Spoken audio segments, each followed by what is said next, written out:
Quinn wondered about Varden's ability. What could it possibly be? When they first met, Quinn's system told him Varden tried to use an ability on him. It must have happened when they touched hands. Whatever Varden tried to do with Quinn, it failed. If Varden had an ice ability, surely Quinn's hand would have just frozen. Quinn didn't know his own ability yet, but he doubted it could stop elemental abilities. Plus, Varden looked confused when they first shook hands. Clearly, he expected something else to happen. Thinking back on it, Quinn realized something else. It hadn't been just him. Varden insisted on shaking hands with everyone. Erin refused, but Varden still managed to touch her shoulder. At the time, Quinn thought it was strange behavior, but now it all made sense. Varden's ability required touch. The last person he touched was Erin. It couldn't be a coincidence.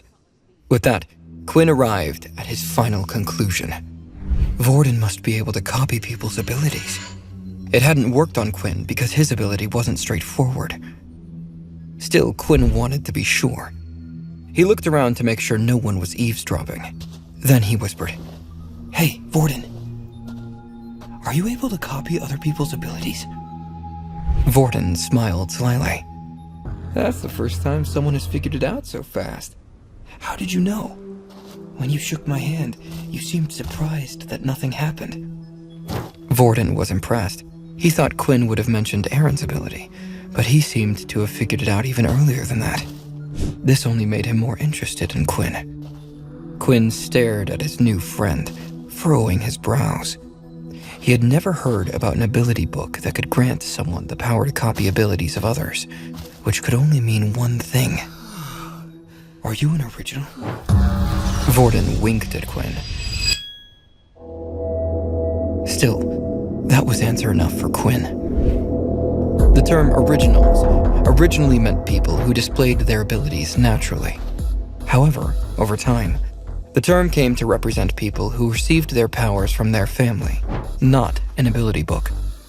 Their ancestors were originals who decided against sharing their powers with the outside world, choosing to keep them to themselves instead.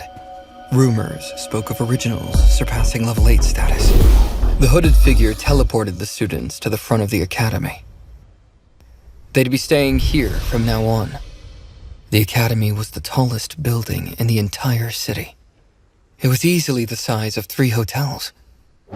10 different teachers stood in front of the academy.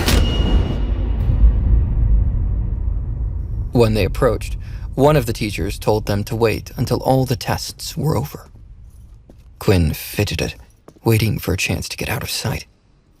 He still needed to research his new powers.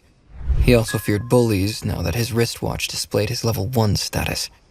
He'd be better off getting out of sight before he got picked as a target. Eventually, he stood with 20 other students in front of his assigned teacher, Del, a bespectacled, middle-aged man with blonde, curly hair. "All of you need to follow me as I take you around the school." Del had a carefree attitude as he explained the different facilities in the school. "You guys should start to get to know each other as much as you can. After all, the people you are with now will be your classmates."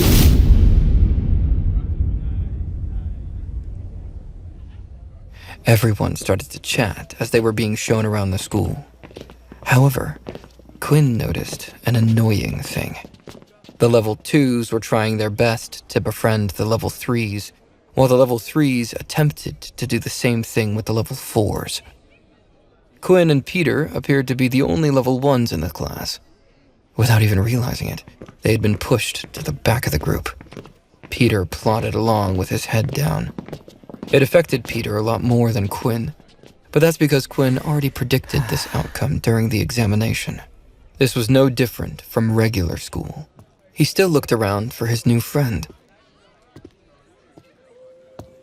Varden was nowhere to be found. Quinn snorted. Typical. Why would he want anything to do with me now? A moment later, Varden's voice caught him by surprise. "There you are. Man, suddenly all those students just started jumping all over me. Next thing I know, you're gone. Come on, let's look around together, buddy. Quinn's mouth hung open. He considered Varden to be a strange person, but he realized that might not be such a bad thing. Varden finally noticed Peter next to Quinn. You, stop being a downer and come with us. Peter looked up and pointed a finger at himself. He looked confused. Varden puffed out his chest. Yes, you, Peter. Do you see anyone else besides Quinn? The three of them continued the tour at the back of the class, while Dal led them around the school. Quinn noticed something unusual halfway through the tour. A battle arena. It had similar testing equipment to what he saw in the wasteland. Next to them were a few fighting rings for sparring. Dal guided them through their homeroom, regular classes, battle classes, sports rooms, and every other facility. Dal never failed to provide a little bit of explanation about each area of the school. However, Quinn was uninterested in most of them until they had finally reached the library. As you can see, the library here is split into 3 floors. First-year students are only able to access the first floor. Second-year students can access the second floor. The upper floor is for authorized military personnel only. Quinn was interested in the library because it contained books that weren't available to the public. In this place, Quinn might be able to find some information about his ability. He hoped that he'd be able to find it on the first floor. Eventually, the tour came to an end outside the dorms.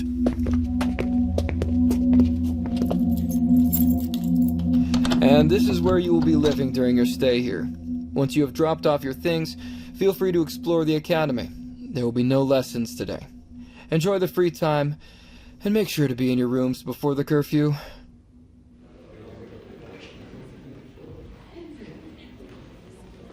Each student was handed a number written on a piece of paper.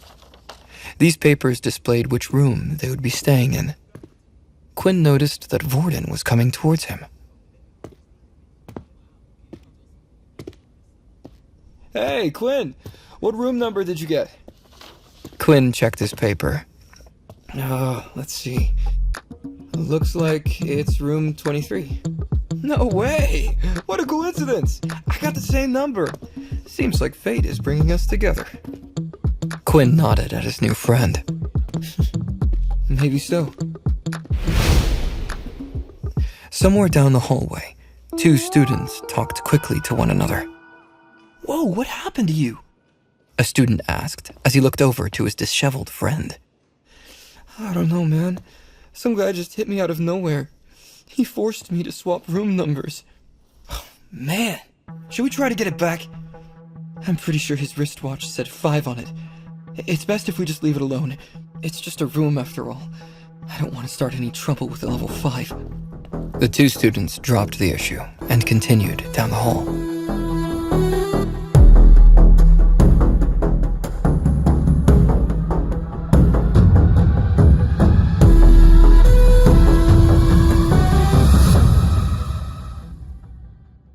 Subscribe now and start watching free episodes of the #1 fantasy show in this YouTube playlist. For the full story, click the link in the description, download the Pocket FM app, and watch all episodes of My Vampire System.